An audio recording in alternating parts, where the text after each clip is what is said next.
সোমবার সন্ধ্যা ৬টা ৫২ মিনিট ভারতের লালকেল্লা মেট্রো স্টেশনের গেট নাম্বার ১-এর পাশে ধীরগতিতে চলছিল একটি সাদা হুন্ডাই i20 গাড়ি। অটোরিকশা ও যাত্রীবাহী গাড়িতে ঠাসা সড়ক, হঠাৎ বিস্ফোরণ, মুহূর্তেই ছাই গাড়িটি।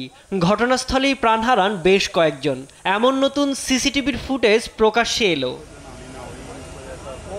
বিস্ফোরিত গাড়ির স্টিয়ারিংয়ে ছিলেন চিকিৎসক ওমর নবী, যিনি আল-ফালাহ বিশ্ববিদ্যালয়ের জ্যেষ্ঠ চিকিৎসক। তার ডিএনএ নমুনা ১০০% মিলেছে মা ও ভাইয়ের ডিএনএর সঙ্গে। এতে অনেকটাই নিশ্চিত যে ওমরই ছিলেন গাড়িতে। সিসিটিভি ফুটেজে আরও দেখা যায়, বিস্ফোরণের আগে বিকেল ৩টা ১৯ মিনিটে ওমর নবী গাড়ি নিয়ে চাঁদনী চকের সোনাহরি মসজিদের পার্কিংয়ে প্রবেশ করেন। প্রায় ৩ ঘন্টা অবস্থানের পর ৬টা ৩০ মিনিটে গাড়ি নিয়ে বেরিয়ে পড়েন। এর কিছুক্ষণের মধ্যেই ঘটে ভয়াবহ বিস্ফোরণ।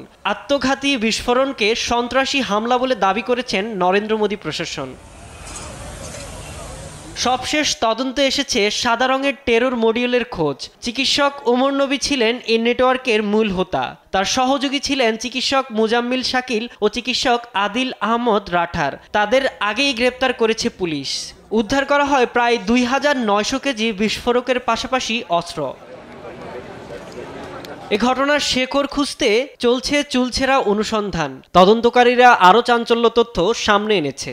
পাকিস্তান ভিত্তিক সন্ত্রাসী সংগঠন জইশে মোহাম্মদের সঙ্গে সম্পৃক্ত ওই চিকিৎসকরা রাজধানীর ৬টি স্থানে ভয়াবহ বিস্ফোরণের পরিকল্পনা সাজিয়েছিল। এর জন্য বেছে নেয় ৬ ডিসেম্বর, কারণ ১৯৯২ সালে অযোধ্যার বাবরি মসজিদ ওই দিনটিতেই গুড়িয়ে দেওয়া হয়। এর প্রতিশোধ নিতেই সাজানো হয় ভয়াবহ পরিকল্পনা।